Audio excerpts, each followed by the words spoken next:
이 시간에는 사도행전 26장 3절부터 7절 말씀까지 읽었습니다. 오늘은 사도행전 153번째 시간으로 부제목은 내가 믿는 믿음의 대상은 입니다. 내가 믿는 믿음의 대상은. 자, 오늘 본문 3절을 보면 바울의 변증이 계속해서 이어지고 있습니다. 3절 같이 읽겠습니다. 시작. 특히 당신이 유대인의 모든 풍속과 문제를 아심이니이다. 그러므로 내 말을 너그러이 들으시기를 바라나이다. 이 말씀을 원문 그대로 순서로 옮기자면 바울은 헤롯 아그리빠 왕에게 당신은 유대인의 모든 풍속과 그 다음에 율법이 뭔지 또 율법의 쟁점이 뭔지 이런 거에 대해서 전문가십니다, 이런 뜻이에요. 지금 대제사장 무리가 바울을 유대인의 종교법으로 고소를 했거든요. 여기에는 뭐가 포함이 되느냐? 율법 문제가 포함이 돼요. 자, 그런데 지금 새로 부임한 총독인 베스도는 유대인의 율법에 대해서 잘 몰라요. 그렇지만 예루살렘 성전 관리자이면서 동시에 대제사장을 임명할 수 있는 임명권을 갖고 있었던 당시 헤롯 아그리빠 2세는 유대인의 풍속도 잘 알아요. 뿐만 아니라 율법의 쟁점에 대해서도 잘 알고 있어요. 그래서 바울은 그 점을 갖다가 강조하면서 아그리빠 왕이 자기의 증언을 너그러이 들어주기를 요청하고 있어요.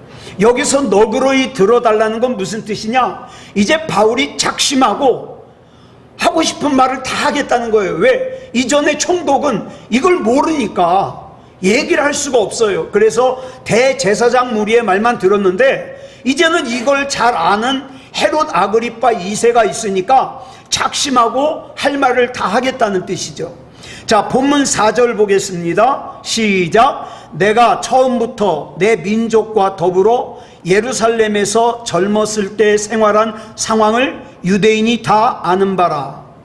바울은 본래 오늘날 튀르키예, 터키죠. 터키 대륙의 동남쪽에 위치한 길리기아 다소라는 곳 출신이에요. 그런데 일찍이 어렸을 때 예루살렘으로 유학을 와가지고 당시 최고의 율법 선생이었던 가말리엘 선생에게 율법을 공부했어요. 그러니까 무슨 뜻이냐면 바울 역시 율법 전문가라는 뜻이에요. 자, 그런데 이 청년 바울이 가말리엘 밑에서 얼마나 율법을 열심히 공부했는지, 이 바울은 자기가 유대인이라는 사실에 대해서 굉장히 큰 긍지를 가지고 있었어요. 얼마나 유대교에 열심히 있는 신봉자인지 당시 예루살렘에 살고 있는 유대인들은 다 알 정도죠. 자, 여기서 우리말 생활한 상황으로 번역된 헬라어 명사가 비오시스인데 이건 뭐냐면 생활 양식 또 행동 방식이란 뜻이에요. 유대인들은 바울이 겉으로 드러나는 바울의 행동뿐만 아니라 이 바울이라는 사람을 이루는 바탕, 이 바울의 생활 양식, 행동 방식을 다 알고 있었다 이 말이에요. 이 사람은 골수 유대교라고 다 알고 있었다는 거죠. 자, 본문 5절 보겠습니다. 시작. 일찍부터 나를 알았으니 그들이 증언하려 하면 내가 우리 종교의 가장 엄한 팔을 따라 바리새인의 생활을 하였다고 할 것이라. 여기서 일찍부터라 그랬는데 이게 헬라어로 아노덴인데 처음부터라는 뜻이에요. 처음부터. 예루살렘의 유대인들은 이 바울이라는 청년이 예루살렘으로 유학으로 온 때부터 이 청년 바울의 삶을 처음부터 다 보고 알았다는 거죠. 그래서 만약에 그들이 솔직하게 증언을 하려 한다면 그들은 주저하지 않고 바울에 대해서, 바울이 청년 때에는 얼마나 율법에 대해서 대단했는지 다 얘기할 거라 이 말입니다. 더욱이 청년 바울은 예수님을 십자가에 못 박아 죽인 유대교 지도자들의 절대적인 신임을 받고 있었어요. 그래가지고 나중에 예수 믿는 그리스도인들을 갖다가 박해하는 일에 선봉대장 역할을 했습니다. 그거 유대인들이 다 알고 있어요. 오죽했으면 예루살렘에서 213km나 떨어져 있는 곳인 다메섹에 살고 있던 아나니아가 예수님께서 이 아나니아에게 바울이 지금 회심을 했다 그러니까 못 믿어요. 아니 예수님, 그 바울이 어떤 인간인지 아세요? 벌써 213km나 떨어진 다메섹까지 이 바울은 아주 소문이 자자한 사람이에요. 이처럼 이 당시의 유대인들은 겉으로 드러나 보이는 바울뿐만 아니라 바울의 내면까지 잘 알고 있었습니다. 아주 골수 유대교 신자죠. 이것은 또 다른 한편으로 보면 이 바울이라는 사람이 유대교를 믿기는 믿지만 부당하고 불의하고 자기 개인의 욕심을 추구하는 사람이 아니라는 것도 알아요. 그냥 이 사람은, 이 청년 바울은 하나님에 대해서 열심히 있을 뿐이에요.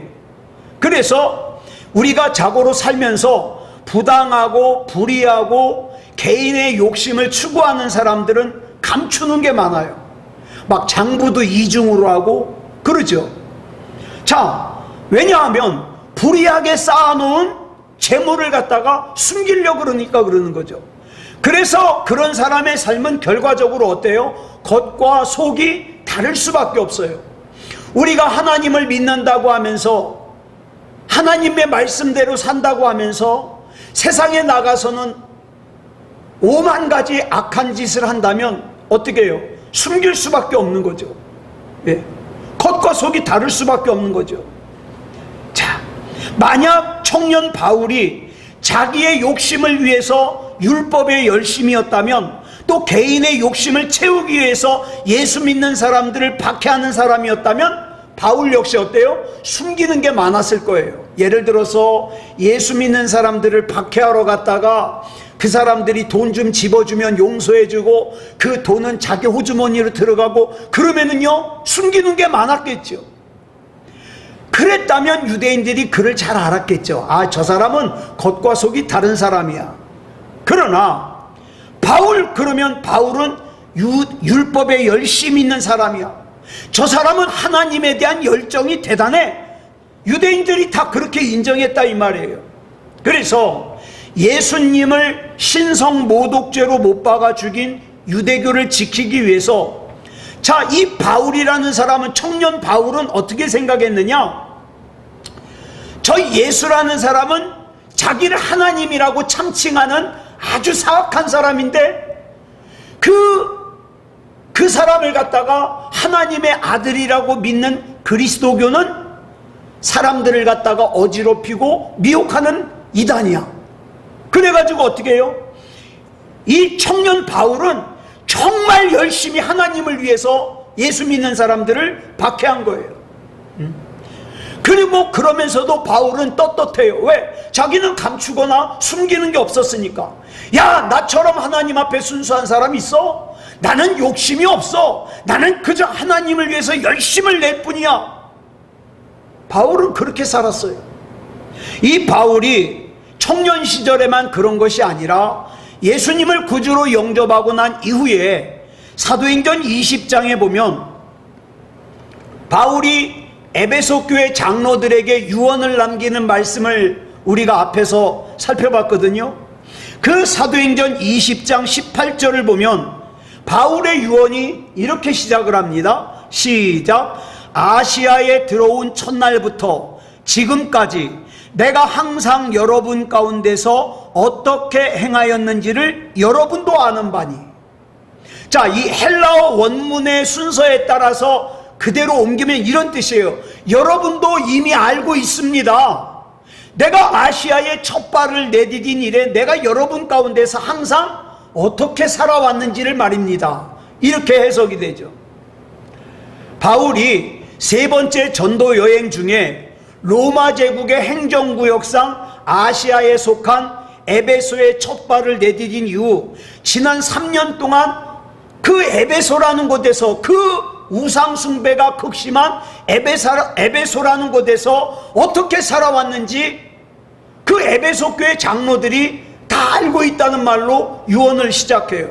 그리고 사도행전 20장 34절로 35절에서 유언을 이렇게 끝냈습니다. 시작. 여러분이 아는 바와 같이 이 손으로 나와 내 동행들이 쓰는 것을 충당하여 범사에 여러분에게 모본을 보여준 바와 같이 수고하여 약한 사람들을 돕고 또 주 예수께서 친히 말씀하신 바 주는 것이 받는 것보다 복이 있다 하심을 기억하여야 할지니라. 자, 바울은 자기가 범사에 모범을 보여주는 삶을 살아왔음을 여러분이 아는 바와 같다는 거예요. 그러니까 바울의 유언은 여러분이 알고 있다는 말로 시작을 해서 여러분이 아는 바와 같이로 끝나고 있어요. 자, 인생 말년 노년에 접어든 이 바울의 삶에는요, 숨기거나 감출 것이 없어요. 감출 것이. 이 말은 바울의 일생이 하나님 앞에서 일관되게 투명하다는 거예요. 일관되게. 이것은 우리에게 굉장히 중요한 교훈을 줍니다. 바울처럼 사람들 앞에서 숨기거나 감출 것이 없이 투명하게 살아가는 사람의 삶이 삼위일체 하나님의 통로로 쓰임받는 것은 당연한 거겠죠. 그렇지 않겠습니까? 무엇을 끊임없이 숨기고 감추어야만 하는 불투명한 사람의 삶이 어떻게 진리이신 하나님의 통로로 쓰임받겠어요? 그러니까 우리는 하나님 앞에서 투명해야 됩니다. 투명해야 돼요.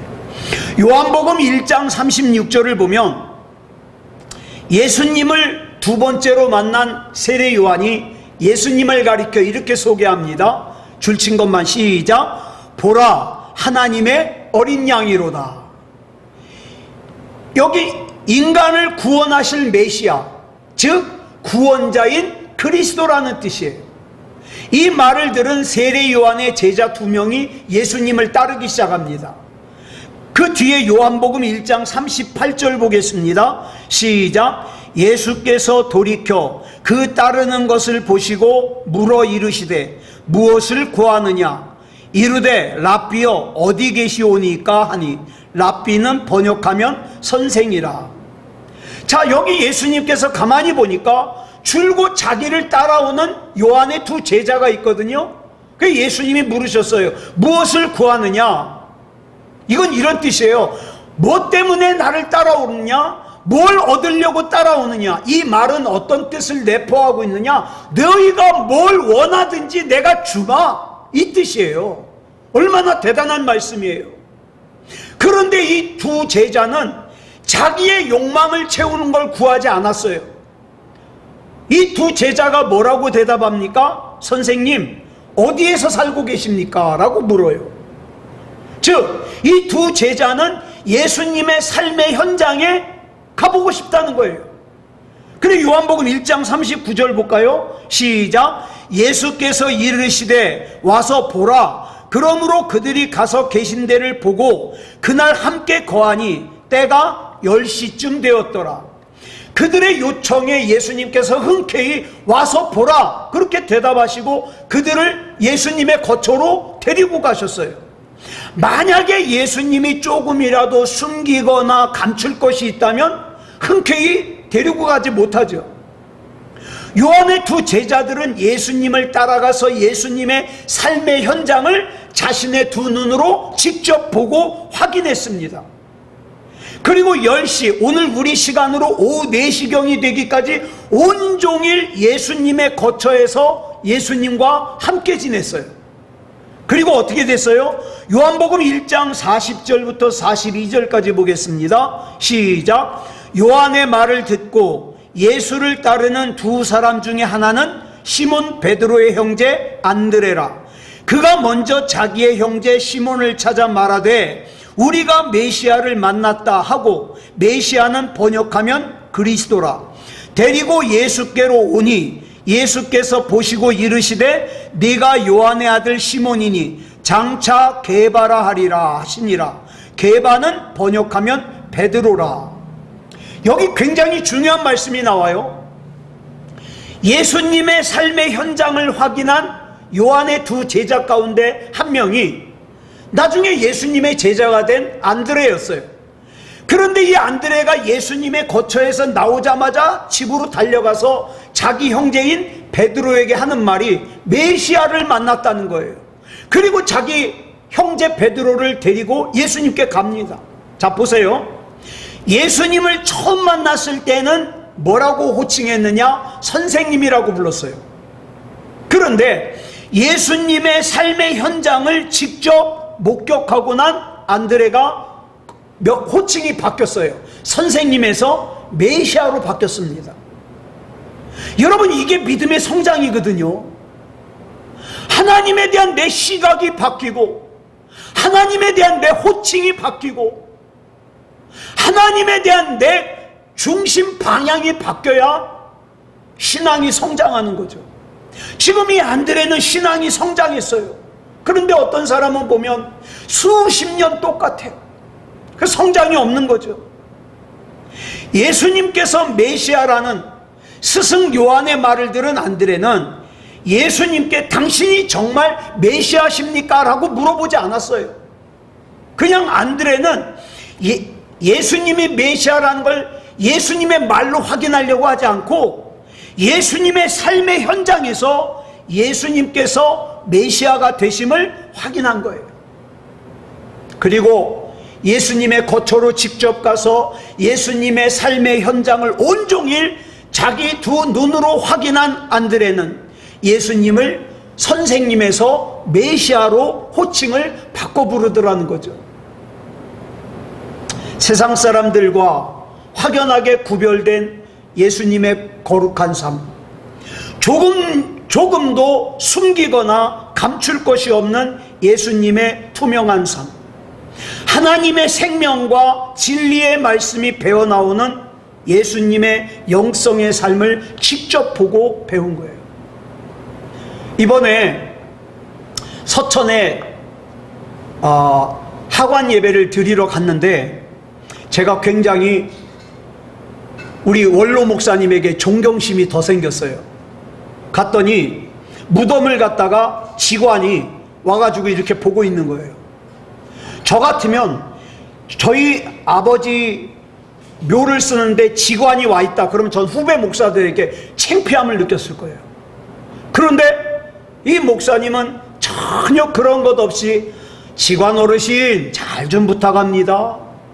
그럴 수밖에 없는 게 아버지가 돌아가시면서 거기다가 매장해달라고 유언을 남겼으니 매장을 해야 되는데 매장을 하려면 그 동네 사람들의 도움이 없이는 매장을 할 수가 없거든요. 그런데 만약에 거기서 원로 목사님께서 떳떳하지 못하고 쭈뼛쭈뼛하면서 막 후배 목사님들 눈치를 봤다면 어쩌면 저는 실망했을 거예요. 그런데 그 목사님의 신앙을 아는데 그 목사님이 전혀 주저함 없이 동네 사람들하고 얘기도 하고 직원 어르신 잘 부탁합니다 그러면서 뭘 이렇게 묘를 쓰는데 아이 직원 어르신이 하라는 대로 하라고 그러는데 저는 그 모습을 보면서 참 은혜를 받았어요. 은혜. 아, 숨기는 게 없구나, 감추는 게 없구나. 여러분, 우리가 하나님 앞에서 신앙생활할 때 이 숨기는 게 있으면 안 되죠. 감추는 게 있으면 안 되죠. 이 바울의 증언은 본문 6절에서 이렇게 이어집니다. 시작. 이제도 여기 서서 신문 받는 것은 하나님이 우리 조상에게 약속하신 것을 바라는 까닭이니. 자, 여기서 바라는이 뭐냐? 헬라어로 엘피스라 그러는데 소망이에요. 바울이 지금 이 청문회장에 자기가 호출당한 것은 로마 제국의 실정법을 어겨서도 아니고 그 다음에 유대인들의 종교법을 어겼기 때문도 아니에요. 바울은 자기가 청문회장에 이렇게 호출당해서 신문을 받는 이유를 설명하기를 단 하나, 조상 대대로 전해져 내려오는 하나님의 약속에 대한 내 소망 때문에 지금 이렇게 고발을 당했다는 거예요. 그럼 바울의 소망이 뭐냐? 그 하나님을 이용해 가지고 내가 부귀영화를 누리고 내가 입신양명을 하고 그런 거에 있지 않아요. 다메섹으로 가던 길에 예수님을 만난 바울의 소망은 언제나 변함이 없어요. 하나님의 약속, 하나님의 약속. 자, 그런데 본문 7절에 보니까 기가 막힌 말씀이 나와요. 우리 같이 읽겠습니다. 시작. 이 약속은 우리 12지파가 밤낮으로 간절히 하나님을 받들어 섬김으로 얻기를 바라는 바인데, 여기서 나오는 바라는 것도 엘피스 소망이에요. 그러니까 바울이 본문에서 소망한다고 언급한 하나님의 약속이 뭐냐? 바울 개인의 소망이 아니에요. 하나님, 나 로또 당첨되게 해주세요. 하나님, 우리 애들 잘되게 해주세요. 이런 소망이 아니라 이스라엘의 12지파, 즉 이스라엘 전체가 유대인이라면 남녀노소 가릴 것 없이 소망하고 있는 그 소망이라 이 말이에요. 그 소망을 자기도 가졌다는 거예요. 하나님께서 여러 선지자들을 통해서 메시아를 약속해 주신 그 소망, 그 메시아를 보내주셔서 당신의 백성을 구원해 주시리라는 그 소망 때문에 자기가 지금 고발을 당했다는 거예요. 자, 다윗의 아들인 솔로몬 왕이 죽은 다음에 이스라엘이 남과 북으로 분열됐죠. 그런데 북왕국은 주전 722년에 아시리아에게 멸망을 당하고, 남왕국은 주전 586년에 바벨론에 의해서 멸망을 당했습니다. 그런데 그걸로 끝난 게 아니에요. 그 이후로도 수백 년 동안 이스라엘은 페르시아에게 식민지 생활을 해요. 헬라 로마 제국에게 식민지 생활을 해요. 계속 수백 년 동안 식민지 생활을 했어요. 그래가지고 이 유대인들의 메시아에 대한 소망이 뭐냐? 언젠가 메시아가 오면 우리나라를 독립시켜 줄 거다, 이렇게 생각을 한 거예요. 이게 당연한 걸로 생각했어요. 그런데 자, 본문 7절 하반절 볼까요? 시작. 아그리빠 왕이여, 이 소망으로 말미암아 내가 유대인들에게 고소를 당하는 것이니이다. 이게 중요한 거예요. 이상하지 않아요? 바울이 소망하는 것과 바울을 고발한 대제사장 무리가 소망하는 게 다른 소망이 아니에요. 메시아 보내달라는 거예요. 바울을 고발한 대제사장 무리도 하나님께서 약속하신 메시아에 대한 동일한 소망을 가지고 있어요. 그런데 그 메시아에 대한 소망을 지닌 바울이 메시아에 대한 동일한 소망을 지닌, 즉 메시아를 똑같이 기다리는 대제사장 무리에 의해서 고발을 당하는 아주 이상한 현상이 생긴 거예요. 이걸 어떻게 봐야 되냐는 거예요. 우리가 신앙생활할 때 같이 신앙생활하는 사람들이 충돌할 때가 있죠. 같은 하나님을 믿는데 왜 충돌을 하느냐?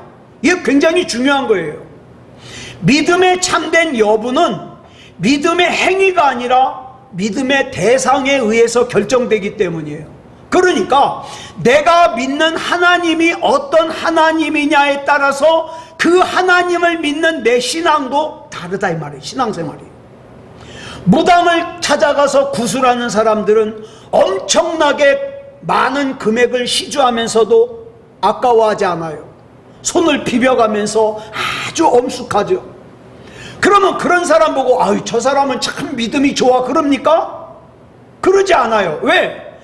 그 사람은 참 정성껏 빌고 있지만 그 사람의 믿음의 대상이 잡스러운 귀신에 지나지 않기 때문에 그들의 믿음은 인간을 바로 세워주는 참된 믿음이 아니라 도리어 인간을 지옥으로 끌고 가는 미몽에 빠뜨리는 하찮은 믿음이다 이 말이에요.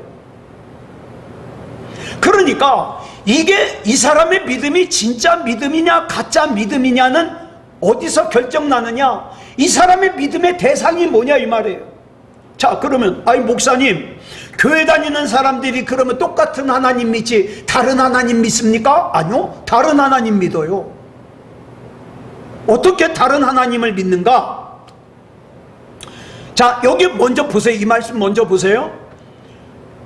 대제사장 무리가 소망하는 메시아는 어떤 메시아예요? 정치적인 메시아예요.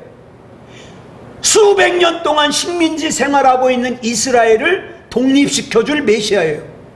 그래서 그들은 메시아 그러면 뭘 생각합니까? 로마 제국을 와서 몰아내고 정치적으로 독립을 시켜주고 이스라엘을 번영시켜줄 정치적인 메시아를 머릿속에 그렸어요. 예? 그런데 그런 이미지를 가지고 우리 예수님을 보니까 어때요? 달동네 나사렛 출신이에요. 게다가 몰골은 비천해요. 그러니까 뭐라 그러는 거예요? 하나님의 아들 메시아라고 참칭하는 사기꾼이라 그러는 거예요. 그러니까 그런 메시아관에 의하면 대제사장 무리가 예수님을 십자가에 못 박아 죽이는 거, 그 메시아관에서는 당연한 거죠. 그러니까 청년 바울도 그런 메시아관을 가지고 있었어요. 청년 시절에 바울이 예수 믿는 사람들을 박해하는 일에 선봉을 선 것은 자기 개인적인 욕심을 위해서도 아니고 자기 명예를 위해서도 아니라 감히 우리 하나님을 갖다가 참칭을 해. 그렇게 초라한 사람이 메시아라 그래? 예수 믿는다는 것들은 다 잡아다가 감옥에 가둬야 돼.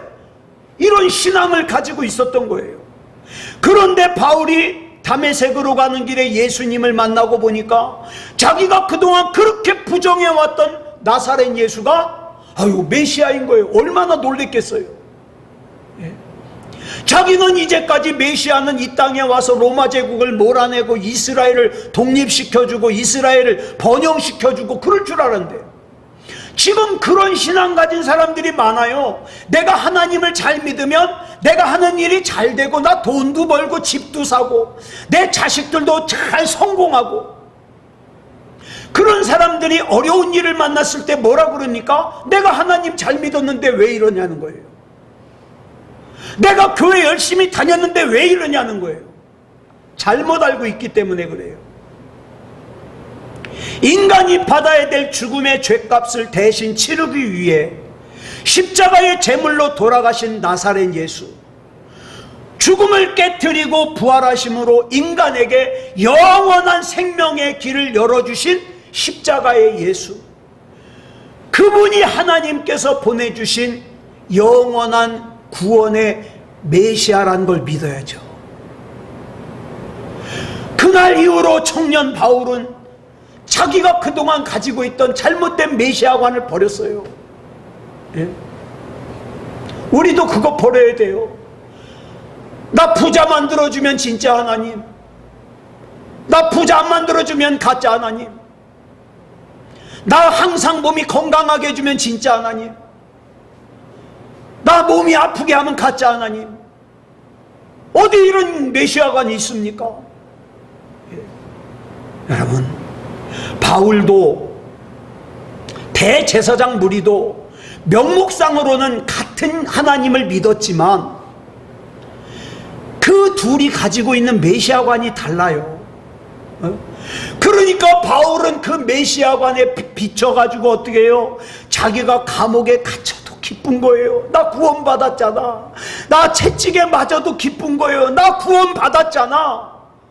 내가 억울한 누명을 쓰고 돌에 맞아도 기쁜 거예요. 왜? 나는 이미 구원받았거든. 근데 대제사장 무리는 야, 그렇게 가난한 사람이 무슨 메시아냐? 그 초라한 사람이 무슨 메시아냐? 달라요. 그러다 보니까 메시아관이 다른 대제사장 무리가 메시아관이 자기와 다른 바울을 고발한 거예요. 우리도 마찬가지예요. 저와 우리 권사님이 생각하는 하나님과 또 다른 사람들이 생각하는 하나님은 달라요. 우리는 어때요? 내 인생 드릴 수 있잖아요. 하나님께서 내게 맡겨주신 십자가라면 나는 언제까지나 기쁜 마음으로 감당할 준비가 돼 있잖아요. 그런데 그냥 교회 다니는 걸로 만족하거나 조금만 나한테 힘든 일이 생기면, 시험에 들면, 그건 하나님에 대한 것이 다른 거죠. 명목상으로는 같은 하나님을 믿는 것처럼 보이지만 실제로는 자기의 욕망을 채워줄 자기가 만들어낸 허상을 갖다가 하나님이라고 믿는, 실제적으로는 자신을 섬기는 우상 숭배자들이 많다 이 말이에요. 교회 안에도 많아요. 반면에 다메섹으로 가는 길에서 주님을 만난 바울에게 있어서 믿음의 대상은 더 이상 하나님이 허상이 아니라 하나님의 말씀을 통해서 나에게 계시해 주신 대로 실제로 존재하시는 삼위일체 하나님이에요.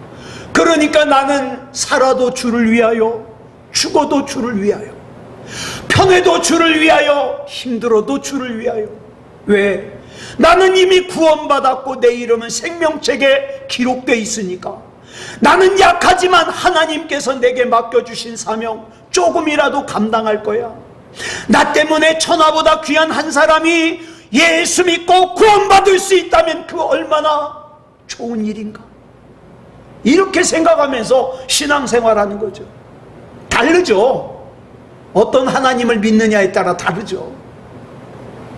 저는 우리 새소망교회 성도들이요, 진짜 하나님을 진짜로 믿음다운 믿음으로 잘 믿었으면 좋겠어요. 제가 입버릇처럼 하는 이 믿음다운 믿음이라는 것이 얼마나 중요한지 몰라요. 바울이 소망한 메시아가 하나님께서 실제로 이 땅에 보내주신 예수 그리스도셨다면, 대제사장 무리가 소망한 메시아는 어떤 메시아예요? 자기네들이 필요로 한 걸 채워줄 수 있어야 메시아예요. 그 결과 자기와 다른 메시아관을 가진 바울을 갖다가 지나가는 길에 암살하려고 암살단을 만들고, 그 다음에 죄 없는 사람을 고발하고, 이런 진풍경이 일어나는 거예요. 자, 말씀을 정리하겠습니다. 오늘 저와 여러분은 어떤 하나님을 믿음의 대상으로 섬기겠습니까? 그 믿음의 대상에 따라서요, 내가 드리는 예배가 달라요. 그 믿음의 대상에 따라서 내가 드리는 기도도 달라요. 그 믿음의 대상에 따라서 내 신앙생활도 달라요. 어떤 사람은요, 하나님 앞에 벌 받을까봐 신앙생활하는 사람 있어요. 예배 한번 빠지면 벌 받을까봐. 잘못 알아도 아주 잘못 아는 거죠. 우리 하나님이 무슨 깡패입니까? 예배 한번 빠지면 두들겨 패게. 그게 아니에요. 근데 하나님을 갖다가 그렇게 알고 있으니까, 그 사람의 믿음의 대상은 그런 하나님이니까 예배도 다르고 쩔쩔매고 기도도 다르고. 아무쪼록 저와 여러분은 하나님의 말씀을 통해 하나님께서 계시하신 대로 올바른 하나님을 믿어, 올바른 하나님을 나의 믿음의 대상으로 믿어서 성령의 인도하심을 받아 올바른 신앙생활하는 믿음다운 믿음을 가진 저와 여러분이기를 축복합니다. 기도하겠습니다. 사랑의 아버지 하나님, 감사합니다. 이 밤에도 우리 하나님께서 함께하여 주시고 은혜 가운데 붙잡아 주시고 인도해 주시니 감사합니다. 하나님, 절대로 우리 하나님에 대하여 잘못된 신앙 가지지 않도록 늘 성령님을 통하여 깨닫게 하시고 인도해 주시고 붙잡아 주시옵소서. 한낱 내 욕심을 채우기 위한 하나님으로 전락시키지 말게 하시고, 하나님, 그저 하나님께서 나와 함께 계시는 것만으로도 나는 행복합니다. 나 구원해 주신 것만으로도 행복합니다. 내 이름이 생명책에 기록된 것만으로도 행복합니다. 하나님, 영광 받아 주시옵소서. 늘 믿음다운 믿음으로 살게 해 주시옵소서. 이 밤에 기도할 때에 하나님, 우리 얼마나 약한지 아시죠? 우리의 처지와 형편도 아시죠? 목자 없는 양같이 또 부모 없는 고와 같이 홀로 내버려 두지 마시고 안아주시고 품어주시고 들어주시고 위로해 주시고 인도하여 주시옵소서. 모든 것을 우리 주님 앞에 맡겨드리오며 그리스도 예수님의 이름으로 간절히 기도드렸사옵나이다. 아멘.